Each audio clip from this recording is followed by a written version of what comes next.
যদি ইলম অর্জন করতে যায় তাকে মনোযোগ দিতে হবে। 2 নাম্বার, তাকে শ্রবণ করতে হবে ভালো করে। সে কথাটা কি বলতে চাচ্ছে, কি বোঝাতে চাচ্ছে, কি জানাতে চাচ্ছে, কি উপকার করতে যাচ্ছে, এটা বুঝতে হবে মনোযোগের সাথে। শুধুমাত্র শুনলেই হবে না, মনোযোগ দিয়ে অনুধাবনের সাথে শুনতে হবে। 3য় পয়েন্ট, তাকে হিফজ করতে হবে, তাকে মুখস্থ করতে হবে, তাকে সংরক্ষণ করতে হবে। সে যদি কথাকে সংরক্ষণ করতে না পারে তাহলে সে আমল করতে পারবে না, কেন ভুলেই তো গেছে। এরপরে তাকে ওই অনুযায়ী আমল করতে হবে, এরপরে তাকে দাওয়াত দিতে হবে। এই জন্য সালাফরা বলতেন উল্টে যেন না যায়, আগেই দাওয়াত দিও না, আগেই মানুষের কাছে জানাইও না, আগেই মানুষকে বলো না এটা করেন সেটা করেন, এটা ঠিক ওটা ব্যাঠিক, এটা আগে বলো না, আগে তুমি আমল করো, তারপরে আরেকজনের কাছে পৌঁছাও। তোমার নিজের আমল নাই, তুমি তা বলিও না। তুমি সুদ থেকে বিরত রয়েছো, তুমি তাকে বলো সুদ খেও না। তুমি নিজের সুদ খাও, তাকে যদি বলো সুদ খেও না, তুমি খেয়ানতকারী। তুমি তো নিজেই মানো না, তো আরেকজনকে বলো কেন? কোরআনুল কারীমে অনেক আয়াত আছে ব্যাপারে, যা করো না তা বলো কেন। হাদিসে অনেক বাক্য আছে, সালাফদের অনেক বাণী আছে। আমি আপনাকে বোঝাতে চাইলাম এই বক্তব্য, এই কথার মাধ্যমে যে আগে আপনাকে মনোযোগী হতে হবে, শ্রবণ করতে হবে। এই জন্য সালাফরা বলতেন যখন তুমি হাদিসের কিতাব পড়বে তখন আগেই মুখস্থ করো না, আগে হাদিসের কিতাবের হাদিসটা পড়ো, মনোযোগ দিয়ে কি বোঝাতে চাচ্ছে, এরপরে তার বাক্যের প্রতি মনোযোগ দাও, কি এই বাক্যের ভিতরে রয়েছে, এরপরে ওই বাক্যটাকে মুখস্থ করে নাও, এরপরে তাকে তোমার জীবনে বাস্তবায়ন করো, আমল করো, এরপরে মানুষের কাছে পৌঁছাও। অতএব শিক্ষার 5টা ধাপ আছে, এটাকে উলট পালট করো না। এরপরে একজন বিখ্যাত তাবী তিনি বলছেন, মুহাম্মদ বিন আব্দুল্লাহ বিন উবাইদ আত-তামিমি, তিনি বলছেন, আগের বাক্যটা দলিল হচ্ছে শুআবুল ঈমান আল বাইহাকিতে এসেছে 1657 নম্বর হাদিসে। একজন বিখ্যাত সালাফ তিনি বলছেন, তোমরা শুনে রাখো 3টা জিনিস মানুষের মধ্যে পাওয়া যায়, 3টা জিনিস মানুষের মধ্যে পাওয়া যায় না। 3টা জিনিস সমাজে পাওয়া যায়, 3টা জিনিস আছে, 3টা জিনিস নাই। সালাসাতুন মাওজুদাতুন ওয়া সালাসাতুন মাফকুদাতুন, 3টা জিনিস বিদ্যমান, 3টা জিনিস অনুপস্থিত, তাদের মধ্যে নাই। আল ইলমু মাওজুদুন, ইলমটা বিদ্যমান, ইলমটা পাওয়া যায়। ওয়াল আমালু বিল ইলমি মাফকুদুন, কিন্তু ইলম অনুযায়ী আমল পাওয়া যায় না। ইলমের অভাব নাই। 10টা হাদিস যদি কাউকে বলা হয় মুখস্থ আছে, সে বলবে অবশ্যই বলেন, সে বলা শুরু করে দেবে। বক্তব্য দিতে পারেন, তার বক্তব্য মুখস্থ আছে। হাদিস বলতে পারেন, তা মুখস্থ আছে। ইলমের অভাব নাই, ইলম পাওয়া যায়। কিন্তু তিনি বলছেন ইলম পাওয়া যায়, কিন্তু ইলম অনুযায়ী আমল পাওয়া যায় না। তার ভিতরে ইলম আছে, কিন্তু ইলম অনুযায়ী আমল নাই। অনেকেই তো খেপে যেতে পারে, তাহলে কি আমরা আমল করি না? এই জন্য বাক্য উনি আবার বাড়িয়ে বললেন, ওয়াল আমালু মাওজুদুন, আমল বিদ্যমান, আমলও পাওয়া যায়। ওয়াল ইখলাসু ফিহি মাফকুদুন, কিন্তু আমলের ভিতরে ইখলাস নাই। আল্লাহর জন্য আমল করে না, দেখাবার জন্য করে। আমলও পাওয়া যায়, আমলও বিদ্যমান, কিন্তু আমলের ভিতরে ইখলাস নাই, ইখলাস শূন্য আমল। কষ্ট তো হচ্ছে না আপনাদের? তাহলে বলেন তো কি আছে? ইলম আছে, আমল নাই, আবার আমলও আছে, ইখলাস নাই। এরপরে তিনি বলছেন আল হুব্বু মাওজুদুন, ভালোবাসাটাও বিদ্যমান, ভালোবাসাটাও আছে। ভালোবাসা কে বলেছে নাই? আল্লাহকে ভালোবাসেন। গতকাল বলছিলাম একটা পয়েন্ট, যদিও বা এই বাক্য বলা হয় নাই, যে আল্লাহকে ভালোবাসেন। হ্যাঁ বাসি। আল্লাহর জন্য জীবন দিতে পারবেন? কে বলেছে দিতে পারবো না? অবশ্যই দিতে পারবো। রাসূলকে ভালোবাসেন? অবশ্যই ভালোবাসি। কিন্তু দেখা যায় একটা পয়েন্ট মনে রাখবেন, এই বাক্য মনে রাখবেন, আজকে বলে যাচ্ছি, যে যাকে বেশি ভালোবাসে সে তার আনুগত্য বেশি করে। বলেন তো, যে যাকে বেশি ভালোবাসে সে তার আনুগত্য কি করে? বেশি করে। আর একটা পয়েন্ট, যে যাকে বেশি ভালোবাসে সে তার সাথে সময় কাটাতে বেশি পছন্দ করে। সে যদি ফেসবুককে ভালোবাসে, ঘন্টার পরে ঘন্টা তার ফেসবুকে সময় চলে যাচ্ছে, বিরক্ত আসে না। আর একটা পয়েন্ট, যে যাকে ভালোবাসে তার সাথে সময় কাটাতে তার বিরক্ত ঘটে না। তার মানে যে যাকে বেশি ভালোবাসে তার সাথে সময় কাটাতে বিরক্তি ঘটে না। যে যাকে বেশি ভালোবাসে সে তার আনুগত্য বেশি করে। যে যাকে বেশি ভালোবাসে সে তার সাথে সময় কাটাতে পছন্দ করে। তিনটা কথা মনে রাখবেন, ভালোবাসার একটা আলামত, যে যাকে ভালোবাসে সে তার আনুগত্য বেশি করে। যে যাকে ভালোবাসে সে তার সাথে সময় কাটাতে পছন্দ করে। যে যাকে বেশি ভালোবাসে তার কাছে থাকতে তার বিরক্ত ঘটে না। বলেন তো পয়েন্ট কয়টা বললাম ভালোবাসার আলামতে? তিনটা কথা বললাম। যে যাকে ভালোবাসে সে তার আনুগত্য করে। দুই, যে যাকে বেশি ভালোবাসে তার সাথে সময় কাটাতে পছন্দ করে। তিন, যে যাকে বেশি ভালোবাসে তার সাথে থাকতে তার বিরক্ত ঘটে না। এই জন্য যে আল্লাহকে ভালোবাসে আল্লাহর সাথে আল্লাহর আনুগত্য করতে তার ভালো লাগে, আল্লাহর সাথে সময় কাটাতে তার ভালো লাগে, আল্লাহর সাথে সময় কাটাতে তার বিরক্ত ঘটে না। ওই যুবকটা ফেসবুককে ভালোবাসে। ভাই তোমার 2 ঘন্টা কিভাবে গেল? যখন ফেসবুকে ঢোকা হয় তখন 2 ঘন্টা এমনিতেই চলে যায়। কেন? ফেসবুককে ভালোবাসে, ফেসবুকে থাকতে পছন্দ করে, ফেসবুককে ভালোবাসে দেখে তার বিরক্ত ঘটে না। সে তার স্ত্রীকে ভালোবাসে তাই তার সাথে সময় কাটাতে পারে, পছন্দ করে, বিরক্ত ঘটে না। সে তার বন্ধুকে ভালোবাসে, এই জন্য বন্ধুর সাথে আড্ডা দেওয়া হয়, বিরক্ত ঘটে না। ছাত্র জীবনে দেখেছি একজন বন্ধুর সাথে আসরের পর যখন বসা হয় মাগরিবের আগ পর্যন্ত মনে থাকে না, কি গল্প করতে করতে সময় পার হয়ে যায়। কেন? আমি বন্ধুর কথাবার্তাকে ভালোবাসি। একজন যুবক যখন সিনেমা হলে যায়, একজন যুবক যখন গেমস খেলে, আজকে তো সমাজে কিছুদিন ধরেই দেখা যায় পাবজি গেম শুরু হয়ে গেছে, ফ্রি ফায়ার শুরু হয়ে গেছে। এখন হয়তো কম টম বোঝা যায়, আল্লাহু আলাম, তিনি ভালো জানেন।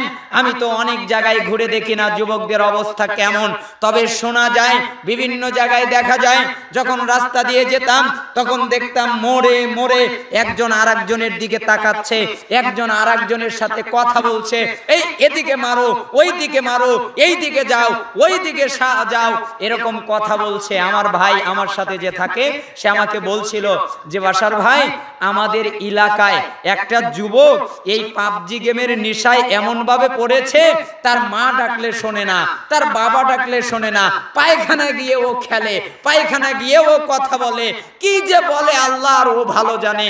ওই ছেলেটার এমন ঘটনা ঘটেছে তার এই পিছনের হাড়টাই ভেঙে গেছে। তার মানে এতটা আসক্ত হয়ে গেছে যুবকেরা, তার গেমকে যে যত ভালোবাসে অন্য কিছু তার মাথায় থাকে না। কেন? সে তাকে ভালোবাসে তাই তার সাথে সময় কাটাতে পছন্দ করে। যদি স্ত্রীকে কারো ঘৃণা হয় দেখবেন আর স্ত্রীর কাছে থাকতে চায় না, সময় বেশি কাটাতে চায় না। কেন? সে তাকে বেশি ঘৃণা করে, বেশি ভালোবাসে না, তাই সময়ও বেশি দেয় না। একজন যুবক আর একটা যুবতীর সাথে রাতের পরে রাত গল্প করছে, বাক্য কিন্তু একটাই, তোমাকে ছাড়া বাঁচবো না, তুমি আমার, আমি তোমার, আমি তোমাকে ভালোবাসি, বাক্য একটাই, বারবার বারবার বারবার। তারপরেও তাদের বিরক্ত ঘটে নাই। কেন? ভালোবাসে তাই। আপনি বলে আল্লাহকে খুব ভালোবাসেন, 2 রাকাত সালাত পড়েন, 1 ঘন্টা পড়েন। আপনি বলে আল্লাহকে ভালোবাসেন, আদেশ করেছেন, করেন। আপনি বলে আল্লাহকে ভালোবাসেন, নিষেধ করেছেন, করেন। আপনি বলে রাসূলকে ভালোবাসেন, আদেশ নিষেধ মানেন। ভালোবাসা আনুগত্য দিয়ে হয়, ভালোবাসা ইত্তেবা দিয়ে হয়, ভালোবাসা মৌখিক স্বীকৃতি হয় না। এই জন্য এই সালাফ বলতেন ওয়াল হুব্বু মাওজুদুন, ভালোবাসা বিদ্যমান, ওয়াসিদকু ফীহি মাফকুদুন, ভালোবাসার ভিতরে সততা নাই, ওটা মিথ্যা ভালোবাসা। মিথ্যা ভালোবাসা, ভালোবাসার ভিতরে সততা নাই। ঠিক না? সমাজে তাই ঘটছে। বর্ণনাটা শুআবুল ঈমান আল বাইহাকি থেকে এসেছে এবং জামে বায়ানিল ইলমি ওয়া ফাদলিহি, ইলম অনুযায়ী আমল বর্ণনার অধ্যায় কিতাবের 1220 নম্বর হাদিসে বর্ণনাটা এসেছে। তাহলে বলছিলাম ইলম অর্জন করতে হবে আল্লাহ তাআলার জন্যই। যাই হোক, ভূমিকায় অনেক সময় নিয়ে ফেলেছি। আমি আপনাদের কাছে আজকে যে বিষয়ে কথা বলতে চাই তা হচ্ছে কয়েকটা মূলনীতি নিয়ে। 1, অনুগ্রহের পথ বন্ধ হয়ে যায় কেন? মানুষ অনেকদের জিজ্ঞাসা করে, এত টাকা রোজগার করি তারপরেও দেখা যায় বরকত পাচ্ছি না হুজুর। বরকত হয় না কেন? আমরা শান্তিতে খেতে পারি না কেন? বারাকা পাই না কেন? এত টাকা তো কামাই করি, কোথায় দিয়ে টাকা পয়সা ফুরিয়ে যায়? আমরা কেন এত গরিবই থাকি? কেন এত দরিদ্রই থাকি? কেন এত অভাবী থাকি? এরকম কেন? এই যে অনুগ্রহের পথ বন্ধ হয় কেন, রুদ্ধ হয় কেন, তার একটা পয়েন্ট। দ্বিতীয় আর একটা পয়েন্ট নিয়ে আলোচনা করব। আমাদের দেহের ভিতরে একটা টুকরা থাকে, ওই টুকরাটা আসলে কি? আর একটা পয়েন্ট নিয়ে কথা বলবো। আমাদের আমল শুধুমাত্র আমাদেরকে ক্ষমা করিয়ে দিতে পারে না। আর একটা পয়েন্ট নিয়ে কথা বলবো। ভয় কান্না কাকে বলে? কাকে বলে ভয় আর কাকে বলে কান্না? আর একটা পয়েন্ট নিয়ে কথা বলবো যে আমাদের জন্য কিছু জান্নাতে যাওয়ার নসিহা। আল্লাহ তাআলা যেন আমার এই পথ চলাটাকে সহজ করে দেন। আপনাদের তো বিরক্তি ঘটছে না, কষ্ট হচ্ছে না? আল্লাহ তাআলা আপনাদেরকে কবুল করুন জান্নাতের মেহমান হিসেবে। প্রথম পয়েন্ট নিয়ে কথা বলা যাক। অনুগ্রহের পথ কেন রুদ্ধ হয়? অনুগ্রহের পথ কেন বন্ধ হয়? বরকতের দরজা কেন বন্ধ হয়ে যায়? কেন তারা নিয়ামত থেকে বঞ্চিত হয়ে যায়? আল্লাহ তাআলা একটা আয়াত হাদিয়া দিয়েছেন মানব জাতির জন্য। যে আয়াতটা সূরা আরাফের 96 নম্বর আয়াতে এসেছে। আল্লাহ তাআলা বলছেন, ওয়ালাউ আন্না হালাল কুরা, যদি জনপদের অধিবাসীরা ঈমান আনতো, আমানু, যদি তারা ঈমান আনতো, ওয়াত্তাকাও, এবং তাকওয়া অবলম্বন করত। এখানে কোরা শব্দ ব্যবহার করা হয়েছে, অর্থাৎ গ্রামের অধিবাসীরা, জনপদের অধিবাসীরা যারা গ্রামে থাকে। তুলনামূলকভাবে জানা যায় শহরের লোকের চেয়ে গ্রামের লোকগুলো দরিদ্র হয় বেশি, গরিব হয় বেশি। এই জন্য আল্লাহ তাআলা গ্রামকে উল্লেখ করলেন। কোন সালাফ এখানে ব্যাখ্যা করেছেন যেখানে আর একটা অর্থ হতে পারে শহরের লোকেরা দিন ধর্ম বোঝে একটু বেশি, কিন্তু গ্রামের লোকেরা অত বুঝতে চায় না। এই জন্য এটা একটা ব্যাখ্যা হতে পারে, আরো অনেক ব্যাখ্যা হতে পারে, আল্লাহু আলাম। এখানে আল্লাহ তাআলা বলছেন জনপদের অধিবাসীরা, গ্রামের লোকেরা আমানু, যদি ঈমান আনতো। কিসের উপরে? আমি যা নাজিল করেছি আল্লাহর উপর ঈমান আনবে, আল্লাহর কিতাবের উপর ঈমান আনবে, আল্লাহর ফেরেশতাদের উপর ঈমান আনবে, আল্লাহর নবী রাসূলদের প্রতি ঈমান আনবে, আখিরাতের প্রতি ঈমান আনবে, তাকদীরের প্রতি ঈমান আনবে। এই যে ঈমানের 6টা রুকুন, এই ক্ষেত্রে পরিপূর্ণ বিশ্বাস থাকবে, কোনো ক্ষেত্রে কমতি থাকবে না। আল্লাহ যা নাজিল করেছেন, আল্লাহ যা নিষেধ করেছেন, এগুলোকে বিশ্বাস করবে, এগুলোকে স্বীকৃতি দেবে, এগুলোকে মেনে নেবে। এই জন্য আল্লাহ তাআলা বলছেন যদি জনপদের অধিবাসীরা ঈমান আনে, ওয়াত্তাকাউ, এবং তাকওয়া অবলম্বন করত। কি অবলম্বন করত? তাকওয়া।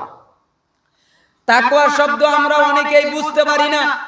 আমরা মনে করি যে তাকওয়া শব্দের অর্থ হচ্ছে ওই লোকটা কি আল্লাহওয়ালা গো, কেমন আল্লাহওয়ালা? দেখেন না ইশারের পরে কত রাকাত সালাত আদায় করে, রাত্রে উঠে তাহাজ্জুদ পড়ে, আর বলে বেড়ায় তুমি আমাকে চেনো, আমি রাত্রে তাহাজ্জুদ পড়েছি। ভাই, আপনি রাত্রে তাহাজ্জুদ পড়ে যেই নেকি পেয়েছিলেন, এখন বলে ওই নেকিকে ধ্বংস করলেন। কে বলেছে আপনাকে তাহাজ্জুদ পড়েছেন? এটা বলেন। আপনি আপনার নেকির আমলকে যত গোপন রাখবেন আপনার জন্য তত কল্যাণ, যত প্রকাশ করবেন তত বিপদ। তাহলে কি ফরজ প্রকাশ হবে না? ফরজ অবশ্যই প্রকাশ হবে। তাহলে মসজিদে কি লম্বা সালাত হবে না? অবশ্যই হবে। জামাতের ক্ষেত্রে ভিন্নতা, সেখানের ক্ষেত্রে অন্যরকম। ওইখানেও ইমাম চেষ্টা করে সংক্ষিপ্ত করার। সংক্ষিপ্তর অর্থ কিন্তু তাড়াহুড়া করা না। সংক্ষিপ্তর অর্থ হচ্ছে ছোট ছোট করে পড়া। কি করে পড়া? ছোট সূরা পড়া, ছোট তাসবিহ পড়া, ছোট জিকির আজকার করা, ছোট তাশাহুদ যেটা ওইটা স্বাভাবিক পড়া, অতিরিক্ত না করা। আর লম্বা করার অর্থ হচ্ছে লম্বা কিরাত, লম্বা সূরা করা। আর খাটো করার, সংক্ষিপ্ত করার অর্থ হচ্ছে সূরাটা ছোট পড়া। আমাদের হুজুররা মনে করে যে সংক্ষিপ্ত মানে তাড়াতাড়ি পড়া। জি না, তাড়াতাড়ি পড়া না। সংক্ষিপ্তর অর্থ ছোট কিছু পড়া। আপনি লম্বা তাসবিহ পড়তেন, সেখানে ছোট তাসবিহ পড়বেন। আপনি সিজদায় গিয়ে আল্লাহুম্মা গফিরলি যামবি কুল্লাহু দিক্কাহু ওয়া জিল্লাহু আউওয়ালাহু ওয়া আখিরাহু আলানিয়াতাহু ওয়া সিররাহু, লম্বা পড়লেন। সেখানে গিয়ে সুবহান রাব্বিয়াল আ'লা সংক্ষিপ্ত করলেন, তার মানে বড় না ছোট করে পড়বেন, এটাকে বলা হয় সংক্ষিপ্ত করা, তার মানে ছোট সূরা দিয়ে পড়া। এই জন্য আল্লাহ তাআলা বলছেন যে যদি তারা তাকওয়া অবলম্বন করত, তাকওয়া কি? সূরা নাজিয়াত 40-41 নম্বর আয়াতে আল্লাহ বলছেন ওয়া আম্মা মান খাফা মাকামা রাব্বিহি ওয়া নাহান নাফসা আনিল হাওয়া ফাইন্নাল জান্নাতা হিয়াল মাওয়া। শুনে রাখো, যদি যেই ব্যক্তি, যেই লোক তার রবের সামনে দাঁড়ানোকে ভয় করে, আমাকে আমার রবের সামনে দাঁড়াতে হবে, আমাকে আমার আল্লাহর সামনে দাঁড়াতে হবে, আমি আমার রবের সামনে দাঁড়িয়ে কি জবাব দিব, আমি তাকে কি কথা বলবো, আমি তাকে কি বলবো। সে যদি আমাকে বলে জিনা করেছিলে কেন, আমি কি বলবো। সে যদি আমাকে বলে সুদ খেয়েছিলে কেন, আমি কি বলবো। সে যদি আমাকে বলে এই হারাম কাজ করেছিলে কেন, আমি কি বলবো।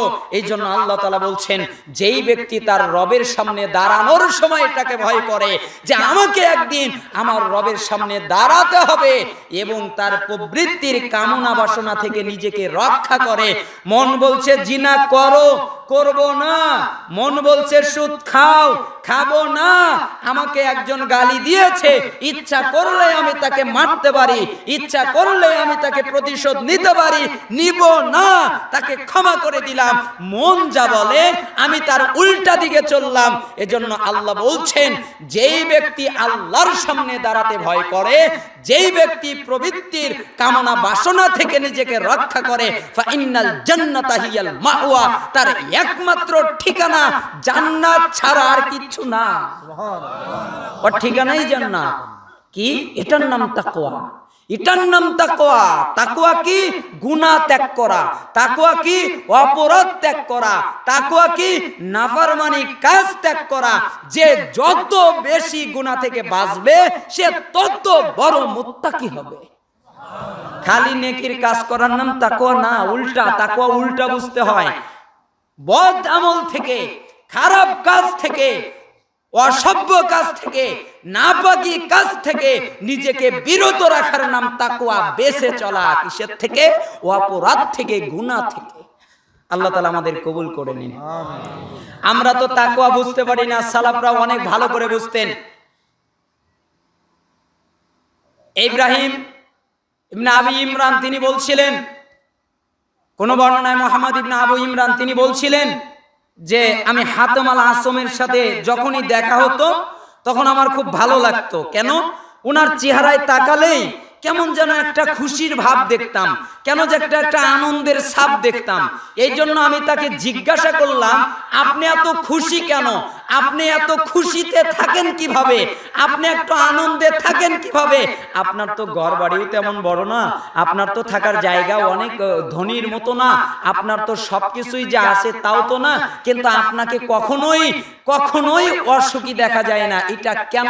তখন উনি বললেন, শোনো, আমি আল্লাহর উপরে তাওয়াক্কুল করি, আল্লাহর উপরে ভরসা করি, তাই তোমরা আমাকে এরকম দেখো, হাসি খুশি দেখো।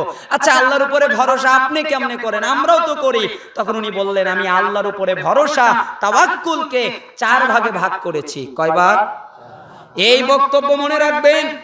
1, আমি জানি আমার রিজিক আমার জন্য নির্ধারণ করে দেওয়া, আমার রিজিক আমি ছাড়া কেউ খাবে না, আমি আমার রিজিক খাবো, আমার রিজিকে আমাকে দেওয়া হবে, আমার রিজিক আমি ছাড়া কেউ খাবে না, এই জন্য আমি রিজিক নিয়ে কোনো চিন্তা করি না। আমাদের তো হুজুরদের ভিতরেও সমস্যা আছে, ইমামদের ভিতরেও সমস্যা আছে, আবার ব্যক্তিদের ভিতরে। কেন আমি ইমামদের কথা বললাম? কারণ এনারা কোরআন পড়েন, ইনারা হাদিস পড়েন, ইনারা আল্লাহওয়ালা, আল্লাহর দিকে ধাবিত হয়ে থাকেন। এদের ভিতরে যদি সমস্যা থাকে তাহলে মারাত্মক ঘটনা হয়ে যেতে পারে। ইমামদের ভিতরে ঘটনাটা কি? যে তারা, আমার সাথে অনেকের কথা হয়, তারা বলে যে হুজুর হক কথা কি বলবো বলেন তো? সুদের কথা বললেই আমার সভাপতি সাহেব সুদ খায়, আমার চাকরি থেকে বের করে দেয়, আমাকে বলে দিয়েছে খবরদার সুদের ভিতরে কিছু বলবা না। ঘুষের কথা বললে আমার তো চাকরি খেয়ে নেয়। তার মানে ইমাম সাহেব বোঝেইনি যে রিজিকের যে মালিক একজন আছেন তিনি কে? আল্লাহ।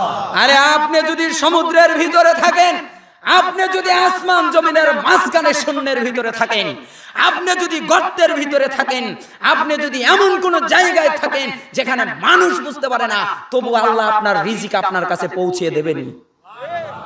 কিসের রিজিকের চিন্তা? কিসের রিজিকের চিন্তা?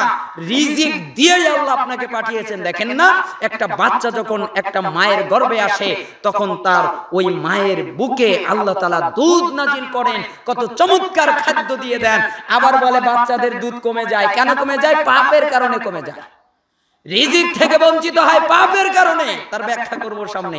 এই পাপের কারণেই সে অনুগ্রহ থেকে বঞ্চিত হয়, এই পাপের কারণেই সে রিজিক থেকে বঞ্চিত হয়। কে বলেছে বাচ্চা দুধ পাবে না?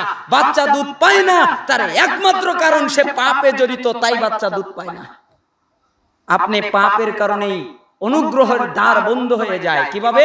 আদম আলাইহিস সালাম কোথায় ছিলেন? জান্নাতে ছিলেন। বের হলো কেন? পাপের কারণে। আল্লাহ তাআলা বললেন এই গাছের নিকটে যেও না, গেলে এটা হবে সেটা হবে, এগুলো বলেননি, যেও না, নিষেধ। তারপরেও সে গেল, শয়তানের প্ররোচনায় পড়ে আল্লাহ তাআলা তাকে জান্নাত থেকে বের করে দিলেন যে যাও, আমার পক্ষ থেকে খলিফা নাজিল হবে, আমার পক্ষ থেকে উপদেশ বাণী যাবে, ওইগুলোকে যারা অনুসরণ করবে তারা আবার এখানে আসবে, যারা অনুসরণ করবে না তাদের জন্য জাহান্নাম।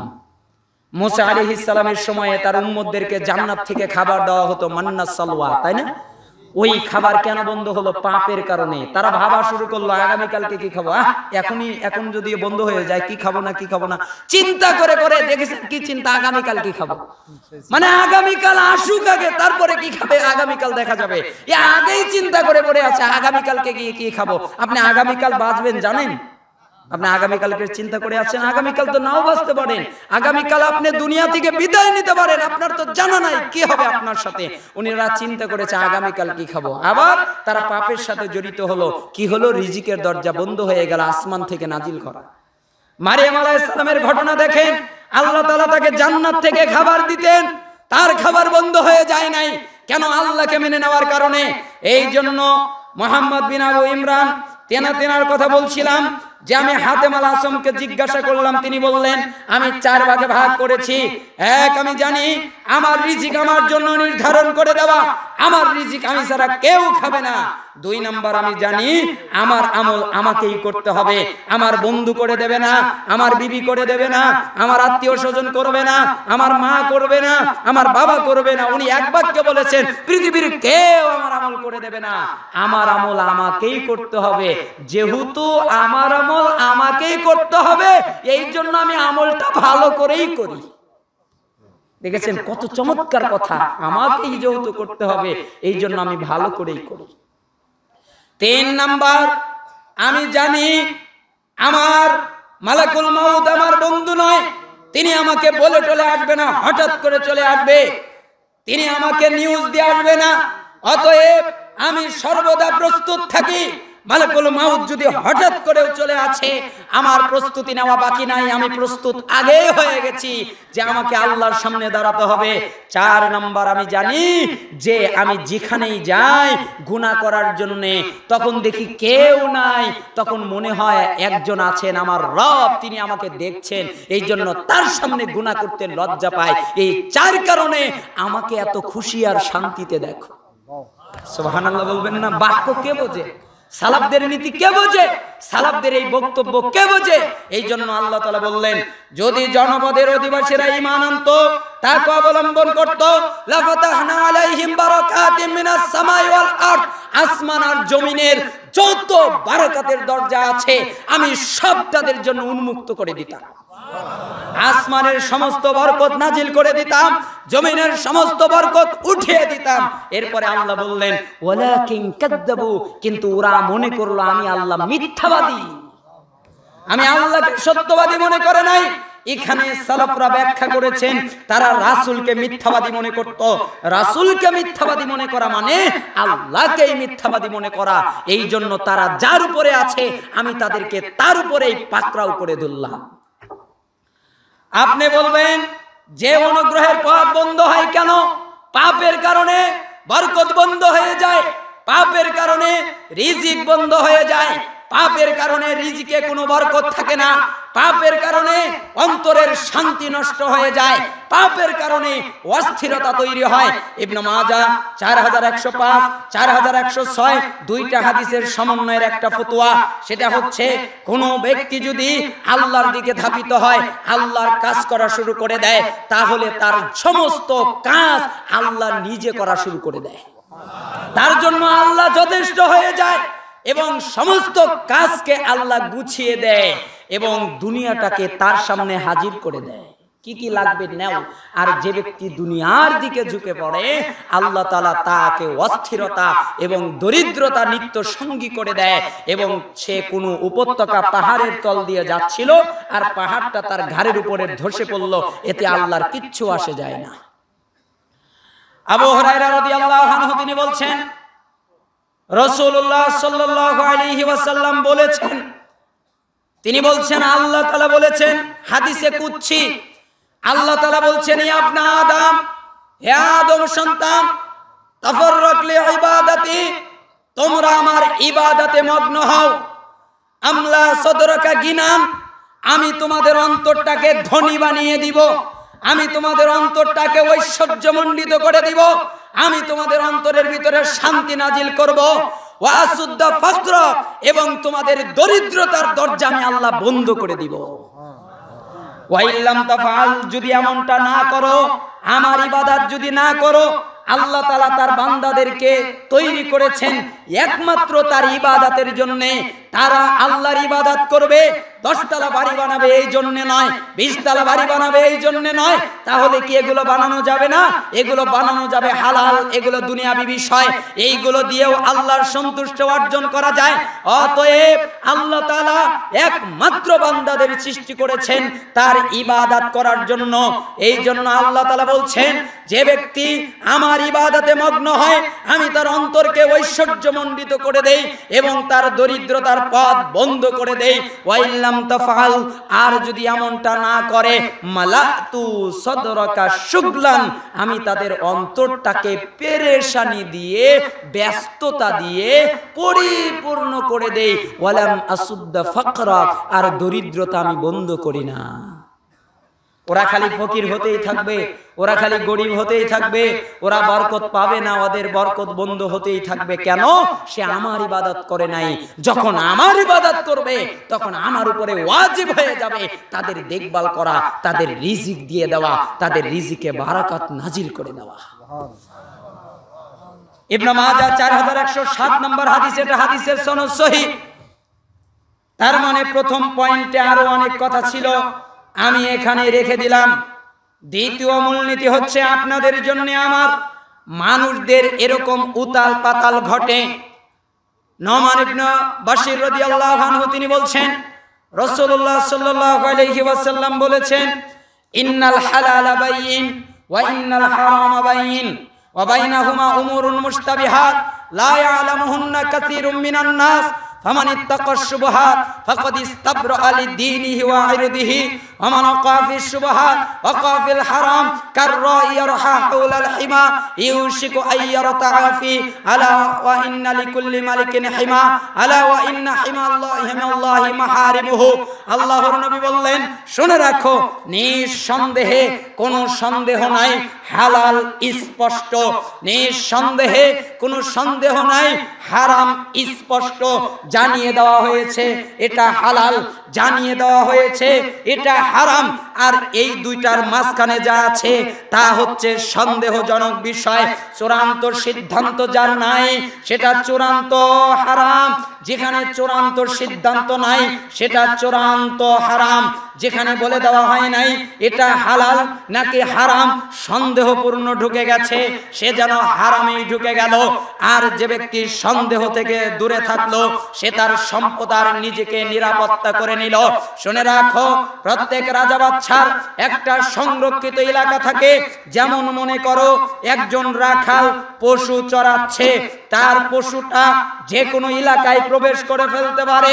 যদি বাউন্ডারি দেওয়া না থাকে তাহলে সংরক্ষিত একটা এলাকা আছে, যে এই এলাকাটা সংরক্ষিত। একটা রাখাল একটা পশু চড়াচ্ছে, ছাগল চড়াচ্ছে, ওই ছাগলটা সংরক্ষিত এলাকায় যখন তখন প্রবেশ করে ফেলতে পারে। শোনো, প্রত্যেক রাজা বাদশার একটা সংরক্ষিত এলাকা থাকে যে তোমরা এর ভিতরে ক্রস করো না, ঢুকো না, প্রবেশ করো না।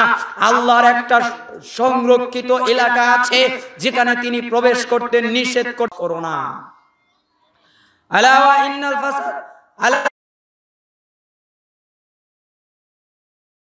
প্রত্যেক আদম সন্তানের দেহের ভিতরে একটা গোস্তের টুকরা থাকে। ওই গোস্তের টুকরাটা যদি ভালো হয়ে যায়, তার সমস্ত আমল আখলাক ভালো হয়ে যায়। ওই গোস্তের টুকরাটা যদি খারাপ হয়ে যায়, তার সমস্ত আমল আখলাক খারাপ হয়ে যায়। আলা ওয়াহিয়াল কলব, ওই গোস্তের টুকরাটার নাম হচ্ছে কলব, হৃদয়। আমি মাঝে মধ্যে ভাবি, যখন হাদিস পড়ি তখন দেখি কলব হলো কেন? কেন কলব? নাম কলব কেন? কেন কলব? আল্লাহ তো অন্য নামও দিতে পারতেন, তাই না? অন্য অনেক নামও তো হতে পারতো, কলব কেন? তখন খুঁজতে খুঁজতে, শুনে রাখেন, হাদিস বোঝার কিছু মূলনীতি আছে। হাদিস বোঝার একটা মূলনীতি হচ্ছে, যে কোনো একটা সহিহ হাদিসকে অন্য কোনো সহিহ হাদিসের আলোকে ব্যাখ্যা করতে হবে। শুধুমাত্র একটার মাধ্যমেই ফতোয়া দেওয়া যাবে না, শুধুমাত্র একটার মাধ্যমেই বিধান দেওয়া যাবে না। ওই একই বিষয়ে আরো অনেকগুলো হাদিস পড়ে বুঝে তারপরে ফতোয়া দিতে হবে। এই জন্য এখানে একটা টিকা আপনাদেরকে রেখে যায়, কলব কেন? কলব কেন? কলবটা কি? নামটা কলব হলো কেন? জানা দরকার না? মানুষের এত পরিবর্তন ঘটে কেন? আমি মাঝে মধ্যে চিন্তা করতাম, এই লোকটা কত আল্লাহওয়ালা, সালাত আদায় করে, জিকির আজকার করে, কিন্তু দেখা যায় লোকটা পাপেও আবার জড়িত হয়। এই কয়দিন মসজিদে এসে ভালো মতো সালাত আদায় করে, আবার কয়দিন মসজিদে আসা বন্ধ করে। মানুষ এরকম করে কেন? এরকম একটা প্রশ্ন আসে না?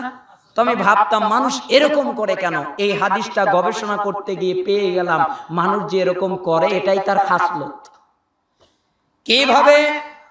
এই হাদিসের ব্যাখ্যা করার জন্য 6 থেকে 7টা হাদিস অনুবাদ করব অল্প সময়ে।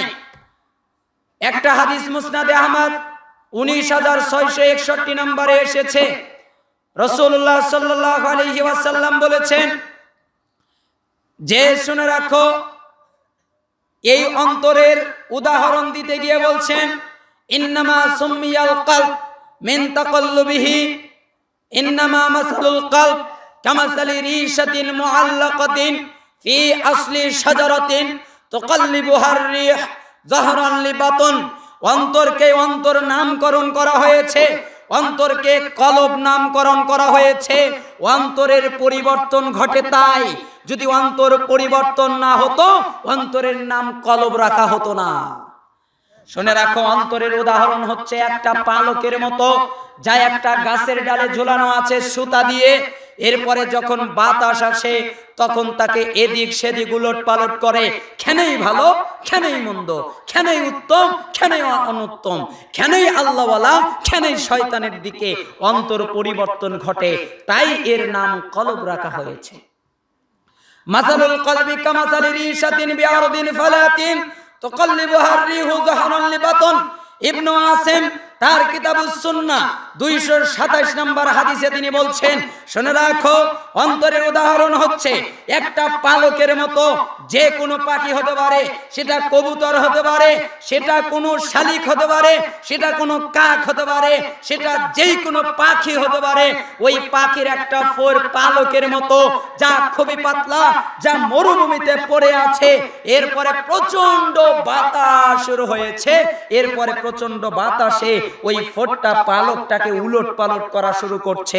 এটা হচ্ছে অন্তর। লা কলব ইবনু আদম আসরাউ তাকাল্লুবান মিনাল কিদরি ইজা তাজমাআত গলায়ানা। বনি আদমের অন্তর হচ্ছে ফুটন্ত ডেকের ভিতরে ফুটন্ত পানির মতো, যা দ্রুত পরিবর্তনশীল। লা কলব ইবনু আদম আশাদ্দু ইনকিলাবান মিনাল কিদরি ইজা তামাআত গলিয়া। বনি আদমের অন্তর ডেকের ভিতরে রাখা ফুটন্ত পানির চেয়ে দ্রুত পরিবর্তনশীল। আগেরটা ইবনে আসিম 226 নম্বর হাদিস, পরেরটা মুসনাদে আহমদ 23867 নম্বর হাদিস। তার মানে পাতিলে রাখা পানির মতো কেন? যখন পাতিলে রাখা হয় পানি, নিচে আগুন দিয়ে জাল দেওয়া হয়, তখন ওই পানিটা ফুটন্ত হয়, ওই পানিটা গরম হয়, ওই পানিটা তাপ হওয়া শুরু করে। যখন আগুন দেওয়া বন্ধ হয়ে যায় তখন আবার ঠান্ডা হয়। কথা মনে হয় বুঝতে পারেননি? বলেন তো, পানির নিচে আগুন দিয়ে জাল দেওয়া হলে পানি কি হয়? গরম হয়। যখন বন্ধ করা হয় কি হয়? ডাউন হয়। ঠিক বনি আদমের অন্তর এরকম, যখন তাদের কাছে কোরআন পড়া হয়, তাদের কাছে নসিহত দেওয়া হয়, তাদের কাছে আল্লাহর কথা বলা হয়, তাদের কাছে জান্নাত জাহান্নামের কথা বলা হয়, তখন ঈমান বেড়ে যায়। যখন তারা অন্য জায়গায় চলে যায় তখন ঈমান আবার ডাউন হয়। এই জন্য আল্লাহর নবী সাল্লাল্লাহু আলাইহি সাল্লাম আর উদাহরণ দিলেন এভাবে, ইন্নাল ঈমানা লা ইয়াখলাকু ফি জাওফি আহাদিকুম কামা ইয়াখলাকু সাওবুল খালিকু ফাসআলুল্লাহ আন ইউজাদ্দিদাল ঈমানা ফি কুলুবিকুম। শুনে রাখো, তোমাদের অন্তরে অভ্যন্তরে যে ঈমান আছে, এই ঈমান এক সময় জীর্ণ হয়ে যায়, এক সময় পুরাতন হয়ে যায়, এক সময় পুরান হয়ে যায়। যেভাবে তোমাদের জামা, তোমাদের কাপড় পুরাতন হয়ে যায়, তোমাদের ঈমানও ওইভাবে পুরাতন হয়ে যায়, তোমাদের ঈমানও ওইভাবে জীর্ণ শীর্ণ হয়ে যায়। অতএব তোমরা সর্বদা তোমাদের ঈমানের নবায়ন আল্লাহর কাছে কামনা করো আর বলো, হে আল্লাহ আমাদের ঈমানটাকে নতুন করে দেন। মা মিনাল কুলুবি কলবুন ইল্লা ওয়ালাহু সাহাবাতুন কাসাহাবাতিল কমারি বাইনাল কমারু মুদিউন ইস আলাত আলাইহি সাহাবাতুন ফাআযলামা ওয়া ইস্তাজাল্লাত আনহু ফাআদাআ। এরপরে তিনি বললেন, বনি আদমের অন্তরের ভিতরে ওই রকম মতো, যেই রকম চন্দ্রের মতো বনি আদমের অন্তরের উপরে, কলবের উপরে মেঘ জমে যায়, যেভাবে চাঁদের উপরে মেঘ জমে যায়। যখন চাঁদের উপরে মেঘ জমে যায় তখন চাঁদ আলোহীন হয়ে যায়, তখন আর সে আলো দিতে পারে না। যখন সেখান থেকে মেঘ সরে যায় তখন সে আলোকিত হয়ে যায়। বনি আদমের অন্তরের ভিতরে মেঘ জমে যায়, কালো হয়ে যায়, অন্ধকার হয়ে যায়, তখন আর সে আলো দেখতে পারে না। যখন তার অন্তর থেকে জং দূরীভূত হয়ে যায়, পাপ সরে যায়, ওই মেঘ দূরীভূত হয়ে যায়, তখন আবার অন্তর আলোকিত হয়ে যায়, তখন আবার সবচেয়ে ভালো বুঝতে পারে। কত ভাবে আল্লাহর নবী আপনাদের বুঝাবেন। এরপরে আল্লাহর নবী বাক্য এভাবে বললেন, ইন্না কুলুবা বানি আদম কুল্লাহা বাইনা ইসবাইনির রহমান কা কলবি ওয়াহিদ ইউসাররিফুহু হাইসু ইয়াশা সুম্মা ক্বাল। তিনি বললেন, শুনে রাখো, বনি আদমের প্রত্যেকের অন্তর আল্লাহর দুইটা আঙ্গুলের মধ্যে থাকে। তিনি যেভাবে চান তাকে পরিবর্তন ঘটায়া দেন, যেভাবে চান তাকে উলট পালট করে দেন। অতএব তোমরা আল্লাহর কাছে দোয়া করো, আল্লাহুম্মা মুসাররিফাল কুলুব সাররিফ কুলুবানা আলা তাআতিক। হে অন্তর পরিবর্তনকারী আল্লাহ, আপনার আনুগত্যের দিকে আমাদের অন্তর পরিবর্তন করে দেন। মুসলিমের 2654 নম্বর হাদিস। এতক্ষণ এই কথা কেন বললাম, কলব নিয়ে এই কথা কেন বললাম? এখান থেকে একটা মাসালা, একটা হাদিসের উপরে, একটা বাক্যের উপরে আপনাদেরকে আমল করাবো, এই জন্য এতক্ষণে কথা বললাম। সেই আমলটা কি? আজকের থেকে প্রত্যেক সময় উঠা বসায় সালাতের ভিতরে, দুয়ার ভিতরে আল্লাহকে বলবেন, হে অন্তর পরিবর্তনকারী আল্লাহ, আপনার আনুগত্যের দিকে অন্তর পরিবর্তন করে দেয়। বলতে পারবেন না? বলেন তো আমল কি? আপনার আনুগত্যের দিকে অন্তর পরিবর্তন করে দেন। আপনারা অনেকেই বলেন, সঠিক পথ তো খুঁজে পাই না, হিদায়াতের রাস্তা তো খুঁজে পাই না, জান্নাতের রাস্তা তো খুঁজে পাই না। আচ্ছা, আপনি কয়দিন আল্লাহকে বলেছেন, আল্লাহ আমার অন্তর পরিবর্তন করো? কয়দিন আল্লাহকে বলেছেন, আমার অন্তরের জং দূর করো? কয়দিন আল্লাহকে বলেছেন, আমার অন্তরের পাপ আমার অন্তর থেকে সরিয়ে দাও? কয়দিন আল্লাহকে বলেছেন, আমাকে সোজা পথ দাও? কয়দিন আল্লাহকে বলেছেন, আল্লাহ সঠিক পথ দেখাও? কয়দিন কান্নাকাটি করে আল্লাহ তাআলার কাছে হিদায়াত চেয়েছেন? কয়দিন কান্নাকাটি করে আল্লাহকে বলেছেন পাপ থেকে দূরে রাখো? কয়দিন আল্লাহর কাছে বলেছেন, আল্লাহ জান্নাতের পথে নিয়ে যাও, শয়তানের পথ থেকে রক্ষা করো বলেছেন? না, দুই একজন ছাড়া, দুই একজন নেককার লোক ছাড়া অধিকাংশই বলে না। এটা যে যা চাইতে হয়, এটা যে বলতে হয়, এরা অনেকেই জানেই না। এই জন্য আল্লাহর নবী শিখিয়ে দিলেন, তোমরা আল্লাহকে বলবে, যেহেতু অন্তর পরিবর্তন ঘটে, অন্তরের পরিবর্তন আছে, এই জন্য সব সময় আল্লাহকে বলবে, হে আল্লাহ, আপনার আনুগত্যের দিকে অন্তরটা পরিবর্তন করে দেন। আপনাদের কষ্ট হচ্ছে নাকি? আর বেশি সময় নিব না, যদিও বা বলেছিলাম 3-4টা পয়েন্ট নিয়ে কথা বলবো। সময়ের স্বল্পতায় পয়েন্টগুলো নিয়ে অত হয়তো ব্যাখ্যা করা হবে না। আর একটা পয়েন্ট নিয়ে কিছু কথা বলা যায়।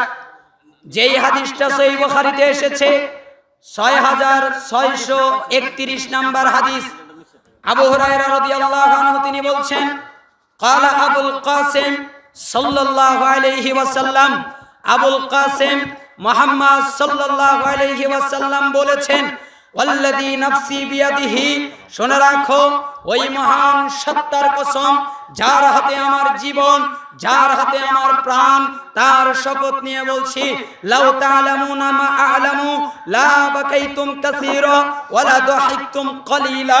আমি মুহাম্মদ যা জানি, শুনে রাখো নাফরমানদের জন্য আল্লাহর যেই শাস্তি রাখা হয়েছে তা যদি আমি যা জানি, তোমরা যদি তা জানতে পারতে, তোমাদের যদি তা জানিয়ে দেওয়া হতো, তাহলে তোমরা হাসতে কম কাঁদতে অনেক বেশি, তোমাদের চক্ষু দিয়ে পানি পড়তো, তোমাদের জবান দিয়ে বেশি হাসি আসতো না, তোমরা কাঁদতে বেশি, তোমরা কাঁদতে বেশি, তোমাদের হাসির সংখ্যা কমে যেত।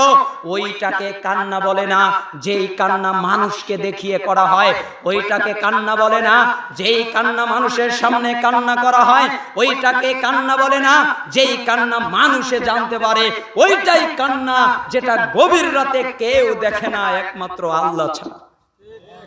এই জন্য আল্লাহর নবী বাক্যটা এইভাবে বললেন, তোমরা যদি জানতে পারতে আমি যা জানি, তাহলে তোমরা হাসতে কম কাঁদতে অনেক বেশি। উম্মুল আলা আনসারী রাদিয়াল্লাহু আনহা থেকে বর্ণিত, তিনি বলছেন, রাসূলুল্লাহ সাল্লাল্লাহু আলাইহি ওয়াসাল্লাম বলেছেন, ওয়াল্লাহি লা ইউদরি ওয়াল্লাহি লা আদরি ওয়াল্লাহি লা আদরি ওয়া আনা রাসূলুল্লাহ, আমি জানি না কি করা হবে, আমি জানি না, আমার জানা নেই, অথচ আমি আল্লাহর রাসূল।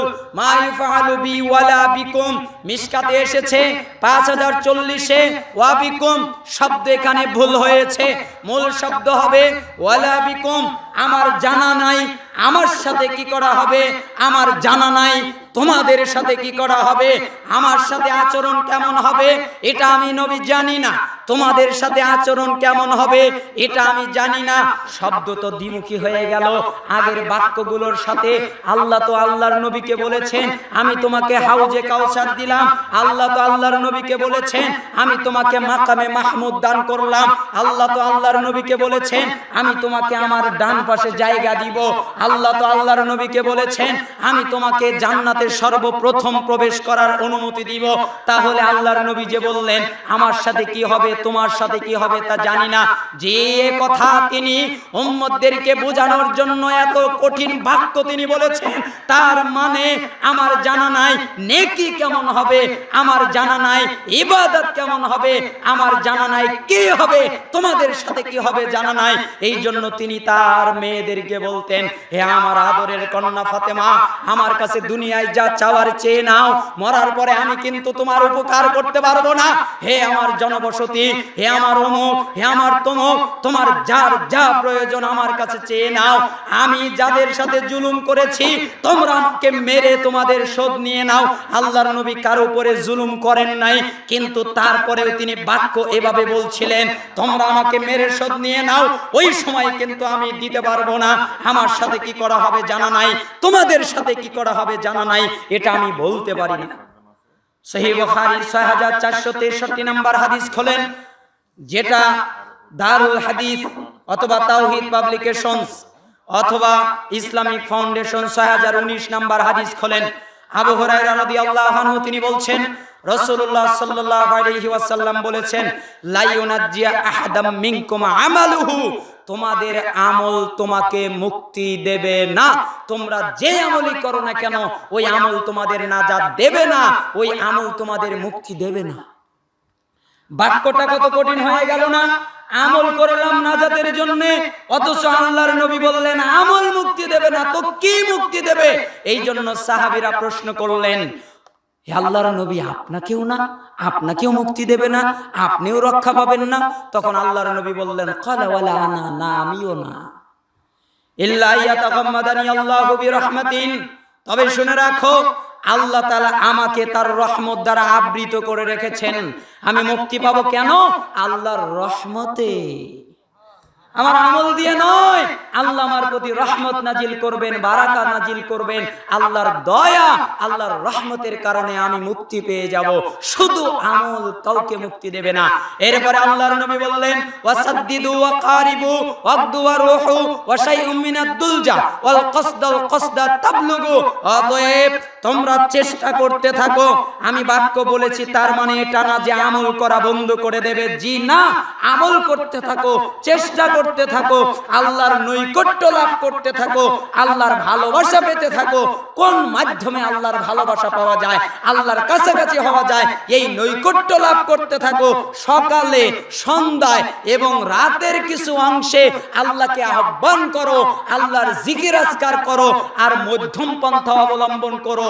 অতিরিক্ত মাত্রায় করো না, আবার কম করো না, মধ্যম পন্থায় আমল করতে থাকো। ওয়াল কসদাল কসদা তাবলুগু, মধ্যম পন্থা তোমাদের লক্ষ্যে জান্নাতে পৌঁছিয়ে দেবে। তার মানে শুধু আমল মুক্তি দেবে না, কিসে লাগবে? আল্লাহর রহমত লাগবে, আল্লাহর দয়া লাগবে। এই জন্য যেইখানেই জান্নাতের কথা আছে, আল্লাহ তাকে মুক্তি দেবেন, ওইখানেই বা অক্ষর আগে যুক্ত করা আছে। তার মানে আল্লাহর রহমত, আল্লাহর দয়ার মাধ্যমে বান্দার আল্লাহর জান্নাতে প্রবেশ করবে। এবার যদি আপনি আল্লাহকে খুশি করতে না পারেন, দয়া হবে? এই জন্য আব্দুল্লাহ বিন আউন রাহিমাহুল্লাহ তিনি কাঁদতেন আর বলতেন, লা তাসিক বিকাসরাতাল আমাল, অতিরিক্ত আমল নিয়ে নিজের আমল নিয়ে আত্মতৃপ্তি দেবো না। ফাইন্নাকা লা তাদরি তুকবালু মিনকা আমলা, কারণ তুমি জানো না তোমার আমল কবুল হবে কি হবে না।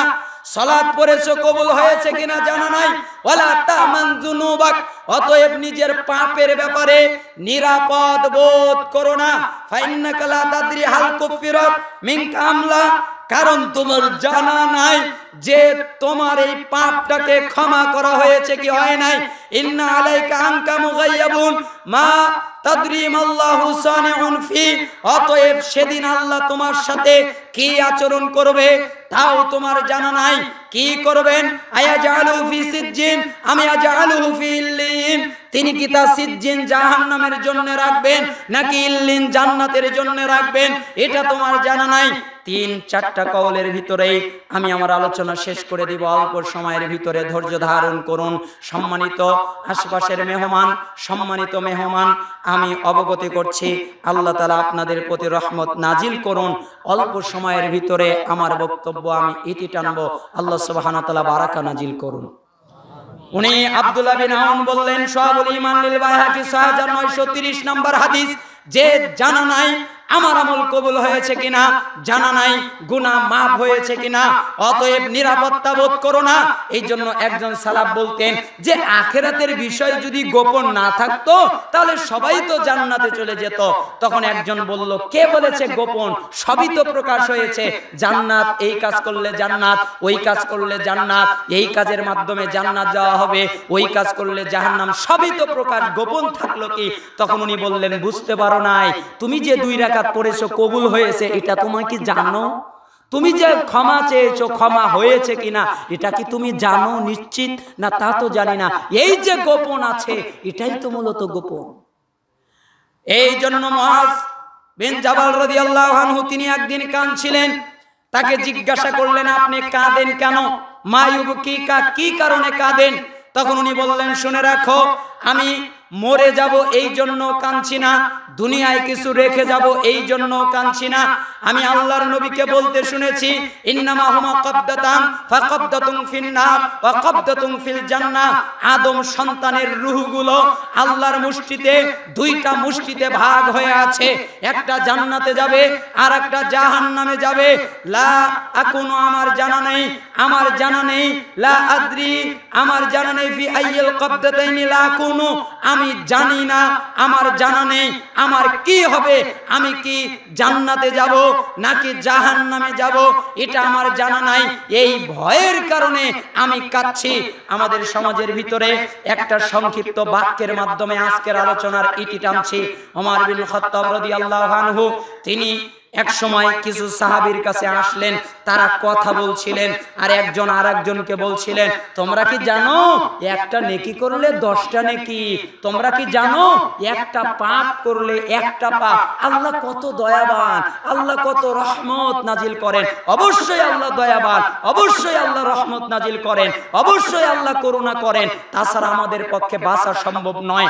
ওমর ইবনুল খাত্তাব রাদিয়াল্লাহু আনহু যখন এই বাক্য শুনলেন তাদের কাছ থেকে, তখন তিনি রেগে গেলেন, তার চক্ষু লাল টকটকা হয়ে গেল, আর তিনি বলা শুরু করলেন, হ্যাঁ সাহাবীরা থামো, একটা নেকি করলে 10টা নেকি পাবে, এই কারণে আত্মতৃপ্তিতে ভুগো না। আরে একটা পাপ করলেও 10টা ক্ষতি আনে, একটা পাপ করলেও 10টা ক্ষতি হয়। কিভাবে? বান্দা যখন পাপ করে তখন সে আল্লাহকে রাগান্বিত করে ফেলে, তখন আল্লাহ তাকে শাস্তি দিতে সক্ষম। 2, বান্দা যখন পাপ করে তখন সে ইবলিস শয়তানকে খুশি করে, যাকে আল্লাহ অভিশপ্ত করেছেন। 3, বান্দা যখন পাপ করে তখন সে জাহান্নামের নিকটবর্তী হয়ে যায়। 4, বান্দা যখন পাপ করে তখন সে জান্নাত থেকে দূরে সরে যায়। 5, বান্দা যখন পাপ করে সে সবচেয়ে তার প্রিয় জিনিসকে কষ্ট দেয়, সেটা হচ্ছে তার কলব, তার আত্মা, তার হৃদয়।